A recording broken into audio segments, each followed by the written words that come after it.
Okay. Good morning and welcome to your Thursday morning coffee break. Cheers to you. Cheers. Air coffee. Dan O decided he didn't want a coffee this morning. I should have grabbed one just for the camera's sake, right? I'm Ashley Gatlin, your realtor extraordinaire, and today I am super stoked to have Dan O representing Unified Title on the show today. So we just really want to make this pretty informative on what title's job is in the whole real estate process, and Dan's here to help us with that. You asked me for this. Okay, great. I hopefully can deliver. I think you will. All right. So tell me, what the heck does title do?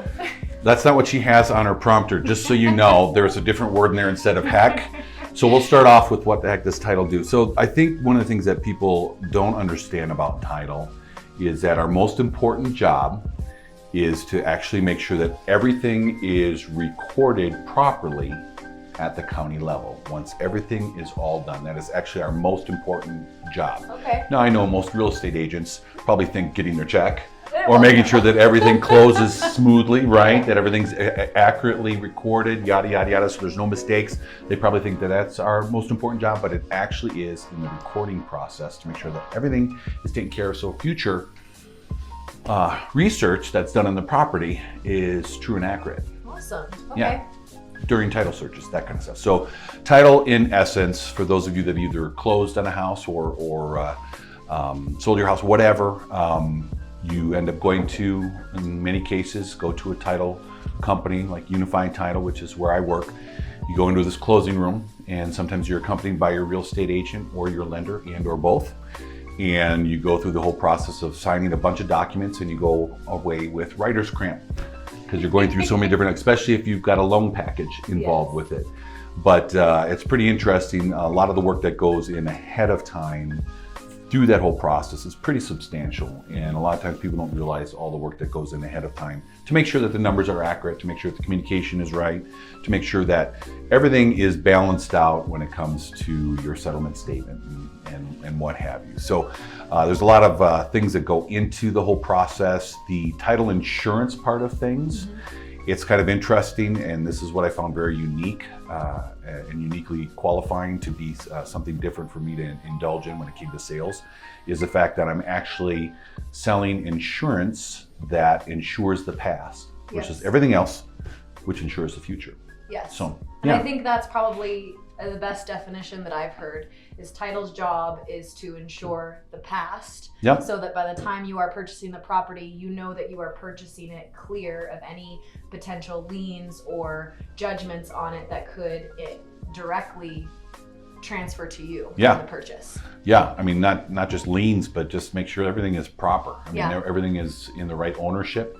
I mean, there's actually been times where, for the unfortunate divorce that happens here and there, where there is somebody that comes in to try to fill the spot of the husband or the wife, and they try to fake it so they can sell the property, the other person can sell the property, and we can often catch that by requiring IDs before we actually do the notary work and everything else. But that's all part of the whole process. It's kind of interesting. There's a lot behind it. And I think from a real estate perspective, what I look for in my title company is I'm looking for thoroughness, communication, and efficiency, essentially. So getting the documents that I need for my clients to review according to those contractual deadlines.